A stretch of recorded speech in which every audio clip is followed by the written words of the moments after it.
Hey guys, అందరికీ నమస్తే. Weekend అనగానే మనం హైదరాబాద్ చుట్టూరా ఎక్కడైనా పీస్‌ఫుల్ ప్లేసెస్, గార్డెన్స్ అలా ఉంటే చూసుకుంటాము. కానీ ఇంకా మంచి టైమ్ స్పెండ్ చేయాలని చాలా ప్లేసెస్ వెతుకుతూ ఉంటాం మనమైతే. నాకు తెలిసిన బెస్ట్ స్పాట్ వచ్చేసి ఇది సోమశిల అండి. సోమశిల వచ్చేసి తెలంగాణలో ఉంటది. ఇది కొల్లాపూర్‌కి దగ్గరలో ఈ సోమశిల అనేది ఉంటదండి. చాలా బ్యూటిఫుల్ ప్లేస్. మినీ మాల్దీవ్స్ అంటారు.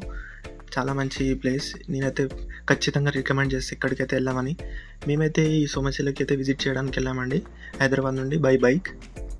హైదరాబాద్ నుండి సోమశిల వచ్చేసి 170 కిలోమీటర్స్ అయితే అవుతుందండి. మీరు కార్లో వెళ్ళొచ్చు, లేదు అంటే బస్సెస్ కూడా అవైలబుల్గా ఉన్నాయి. హైదరాబాద్ నుండి ఎంజీబీఎస్ నుండి కొల్లాపూర్ వరకు వచ్చేసి, కొల్లాపూర్ నుండి మళ్ళీ ఈ సోమశిలకి అనేది ఆటోస్ ఆర్ బస్సెస్ కూడా ఉంటాయి. మీకైతే టైం టు టైం ఉంటాయి బస్సెస్ అయితే సోమశిలకి. మీరు హైదరాబాద్ నుండి కొల్లాపూర్ రీచ్ అయితే సోమశిలకి ఎలా అయినా రీచ్ అవ్వచ్చండి. చాలా ఈజీ వెళ్ళడం కూడా. హైదరాబాద్ నుండి కొల్లాపూర్ వచ్చేసి 3.5-4 hours జర్నీ అయితే పడుతుందండి. మీరు కనుక ఫ్యామిలీ ఆర్ ఫ్రెండ్స్ అయితే చాలా మంచిగా ఎంజాయ్ చేస్తారు. నేనైతే ఖచ్చితంగా రికమెండ్ చేసి ఈ ప్లేస్ వచ్చేసి కొల్లాపూర్ నుండి సోమశిల వెళ్ళే రూట్ కూడా చాలా బ్యూటిఫుల్గా ఉంటుంది. ఆ నల్లమల్ల ఫారెస్ట్, ఆ రోడ్, ఆ చుట్టుపక్కల ఆ పొలాలు చాలా బాగుంటుందండి. వైజాగ్, అరకు ఆ లెవెల్లో ఉంటుందండి. అసలు చాలా ఎంజాయ్ చేస్తారు. చూస్తున్నారు కదా ఈ వ్యూ.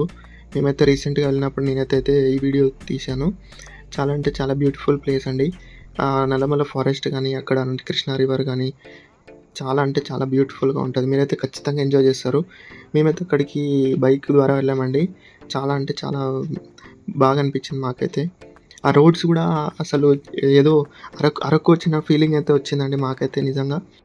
సోమశిలకి వచ్చిన తర్వాత సోమశిలలో మీరు స్టే చేయాలనుకుంటే అక్కడ హోటల్స్ కూడా ఉంటాయండి. మీరైతే అక్కడ స్టే చేయొచ్చు ఫ్యామిలీస్తో వచ్చినా కూడా. సోమశిల నుండి శ్రీశైలానికి ఒక బోట్ కూడా ఉంటుందండి. ఆ బోట్ అయితే టైం టు టైం అయితే శ్రీశైలం వరకు వెళ్తుంది ప్యాసింజర్స్ని బట్టి. ఇంకొకటి ఏంటంటే మీకు తెలిసే ఉంటుంది, సంగమేశ్వర ఆలయం ఎండాకాలంలో మాత్రమే అది నీళ్ళ బయట ఉంటుంది. మిగతా 6 నెలలు 7 నెలలు మొత్తం నీళ్ళలోనే ఉంటుందండి. చూస్తున్నారు కదండి ఆ మేఘాలు, అదంతా అసలు ఆ కొండల మధ్యలో చాలా మంచిగా ఉంటుందండి. ఖచ్చితంగా మీరైతే విజిట్ చేయాలని నేనైతే అనుకుంటున్నాను. ఇక్కడ బోట్ రైడ్ కూడా చేయొచ్చండి మీరు చేయాలనుకుంటే. మీరు కనుక ఇక్కడ వచ్చినప్పుడు ఫిష్ ఫ్రై మాత్రం ట్రై చేయమని అయితే నేనైతే చెప్తానండి. చాలా బాగుంటుంది. డీప్ ఫ్రై చేస్తారు అసలు ఫిష్ ఫ్రై. చాలా బాగా నచ్చింది మాకైతే.